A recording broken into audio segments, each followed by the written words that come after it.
দাঁড়িপাল্লা যদি ভোট না দেয় কি উত্তর দেবে? শেখ মুজিব জান্নাতে নিয়ে যেতে পারবে? পারবে না। তাহলে কে জান্নাতে নিয়ে যেতে পারবে? আল্লাহ সুবহানাহু ওয়া তাআলা। আর আপনি যে অ্যাটলিস্ট কবরে যা বলতে পারবেন, আল্লাহ তোর দিন কায়েমের জন্য আমি কি করছি? দাঁড়িপাল্লা তুলে দিয়েছি। আর তো কেউ আমার সাথে ছিল না। আপনার সামনে যতগুলো ক্যান্ডিডেট নওগাঁয় আছে, অন্য কেউ যদি দিন কায়েমের কথা বলে থাকে আপনি তাকে ভোট দেন, কোনো সমস্যা নেই। যদি দিন কায়েম করতে যাবে না তাকে যদি ভোট দেন, তাহলে আপনি আমাদের খেয়ানত করলেন। ওই যেমন রাস্তা করেনি আমাদের খেয়ানত করতে আপনিও কমে যাবে। আপনি কি সেটা হতে চান?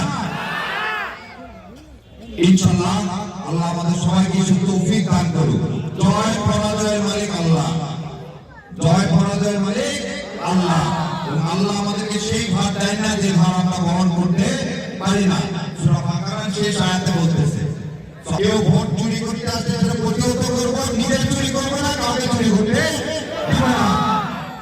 কোন সাদাবাদে এইখানে আর কোন বাংলাদেশে প্রায় থাকবে না। আবার একটা জিনিস বলি, গত 15 বছর সাহেব সাহেব কি পালায় কোথাও পালায় গেছিল? কিন্তু যে আজকে বলতেছে যে আমরা গুরুত্ব, সে কিন্তু 17 বছরে দেশে ছিল না। শুনেন, ভালো বাবা মার সন্তানরা সবসময় ভালো হবে কোনো মানে নেই। নূর নবীর ছেলে নূর নবীর নৌকায় জায়গা পায়নি, পাইছে না পায়নি? তাহলে আপনার কর্মই বলে দিবে আপনি ভালো না খারাপ। শোনেন, ধুলু বলেন আর সরি বলেন, পয়সার এবারও পারত, দুইটাই তো বন্ধু, তাই না? এক বন্ধু না করে আর এক বন্ধু তার চেয়ে বেশি কিছু করতে পারবে কি? আমি এবার আপনাদের সামনে চ্যালেঞ্জ দিয়ে গেলাম ধুলু সাহেবকে। সবচেয়ে ইয়ং সমাজের সমস্যা হচ্ছে মাদকের সমস্যা। তার বাড়ি পাননগা, পরিতোষ কিভাবে এখনো খারাপ ব্যবসা করে। খালি বলতেছি আমাদের মধ্যে একটা লোককে খারাপ দেখান যে খারাপ কাজের সাথে সম্পর্কিত। আমরা কোনো মদের ব্যবসায়ীকে শেল্টার দিইনি, আমরা কোনো টেন্ডারবাদী করিনি, মামলাবাদী করিনি, থানায় যে টাকা দিয়ে মানুষকে ছেড়ে নিয়ে আসার কাজ করিনি। তাহলে ভোট আমি পাবো না কি পাবে? সেই জন্য ইনশাআল্লাহ আর বেশি কথা নেই। ঠান্ডার মধ্যে আপনার আপনার সবার দায়িত্ব, এটা ইমানি দায়িত্ব, দাঁড়িপাল্লাকে জয়লাভ করা না। এবং ইনশাআল্লাহ আমরা এই জয়লাভের মাধ্যমে আল্লাহকে খুশি করব। আমাদের ভবিষ্যৎ বাংলাদেশে আর এরকম কোন চোরাকারবারি, কোন চোর, কোন চাঁদাবাজ, কোন অসৎ লোকের হাতে ক্ষমতা দিব না।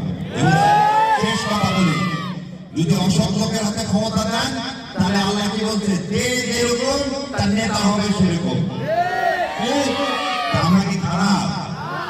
আমরা খারাপ, তাহলে আমাদের নেতাকে খারাপ বানাবো কেন? আমি আপনাদের হাতে এটা রেখে গেলাম। আপনার সন্তান যারা না বলতে পারে তুমি খারাপ নেতা চুজ করছো, সেজন্য আমার ভাগ্যের আজকের এই নির্মম পরিহাস। আজকে আমার ভাগ্যে নির্মল পরিহাস। এদের নির্মল সাহেবের আর একটা নাম ছিল, আপনারা জানেন। আমরা ভারতীয় আধিপত্যবাদের বিরুদ্ধে, আমরা এদেশের মতো মাথা উঁচু করে দাঁড়াবো। আমার ক্রিকেট খেলার জন্য আমি মুসলমান বলে ইন্ডিয়াতে যে খেলতে পারবো না, আর সেই মুসলমান তারা এই বিষয়ে কথা বলবে না, তাদের ভোট দেবে, এর নাফরমানি কিছু হতে পারে না।